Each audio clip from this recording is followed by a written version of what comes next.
Guys, magandang araw po sa inyong lahat. I'm Ilonggo Mix TV and welcome to my channel. Sa video ito ay tuturo ko po sa inyo kung paano gumawa ng playlist gamit ang ating mga cellphone. Alam niyo ba guys kung ano po yung purpose ng playlist?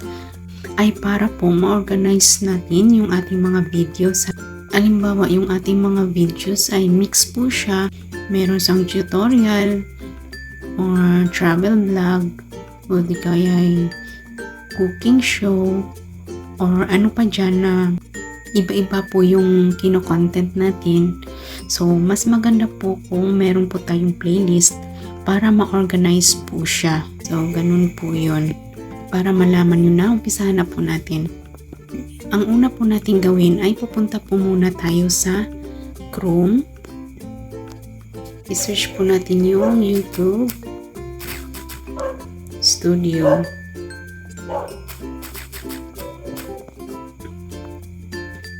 Make sure po natin guys na naka-desktop site po yung ating mga cellphone. So makikita po yung desktop site dito sa tatlong tuldok sa itaas. And then dito sa ilalim dapat naka-check po yung desktop site. Maglalagin na po tayo sa ating YouTube Studio. So, andito na po tayo guys. Dahil maliit po yung ating screen, kasi naka-cellphone lang po tayo. So, isusum in po natin siya. Magsa-start na po tayong gumawa ng ating playlist. Nakita po ninyo itong sa bandang itaas, sa right side. I-click po natin itong create new playlist. Dito guys, ilalagay po ninyo kung ano po yung title ng playlist na gagawin ninyo. Halimbawa, yung playlist ninyo ay about po siya sa travel vlog nyo. So, ganun rin yung ilalagay po ninyo dito sa title. And then, yung visibility niya, dapat nakapublic po siya para makita ng lahat. Pagkatapos, i-click po ninyo itong create sa ilalim. Pag tutorial naman yung playlist na gagawin ninyo, so ilagay nyo naman dito tutorial and then i-click po ninyo yung create. So halimbawa sa akin kasi yung mga videos ko dito ay about naman sa mga tutorial. So yan po yung ginawa kong playlist. Hindi ako maglalagay dito guys. Pero pinakita ko lang sa inyo para alam nyo kung paano siya gawin. So cancel ko po ito. Diba yung sa akin is tutorial videos po siya. So, yung gawin natin, mag-click po tayo dito sa left side. Dito po siya sa mga videos natin. I-click po natin ito. And then, i-click po natin itong playlist. Andyan na po siya yung tutorial videos. Halimbawa, meron po kayong ilalagay dito na bago. Click po ninyo itong videos. Halimbawa itong sa akin, yung last ko na video, ilalagay ko ito sa playlist kasi hindi pa ata ito nakalagay dun. So, i-click lang po natin itong box.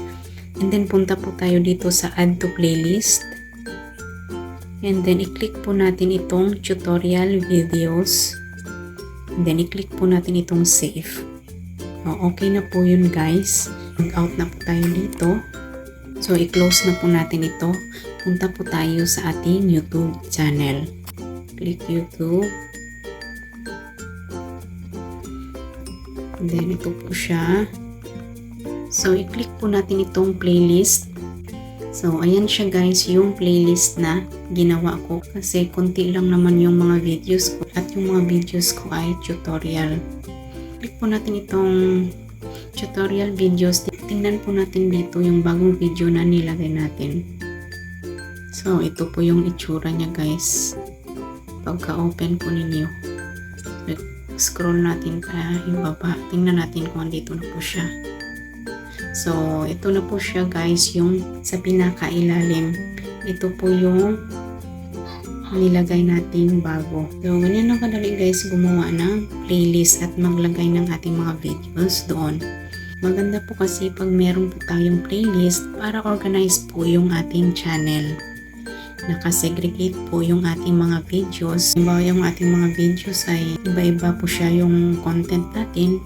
Maganda po talaga pag meron po tayong playlist. At pag meron po kayong mga gustong, halimbawa mga movies na gusto nyong panoorin, pwede din po kayo gumawa ng playlist. And then, ilalagay po ninyo yung movies dito. And pwede din po ninyo yun i-private na kayo lang po yung makakakita. Sana nagustuhan ninyo yung aking ibinahagi ngayon sa inyo. Kung may nalalaman po kayo, pakiclick na lang po ng subscribe button dyan sa ilalim. At pakipindot na lang din po ng notification bell para maging updated po kayo sa aking mga susunod na videos. Maraming salamat po and God bless.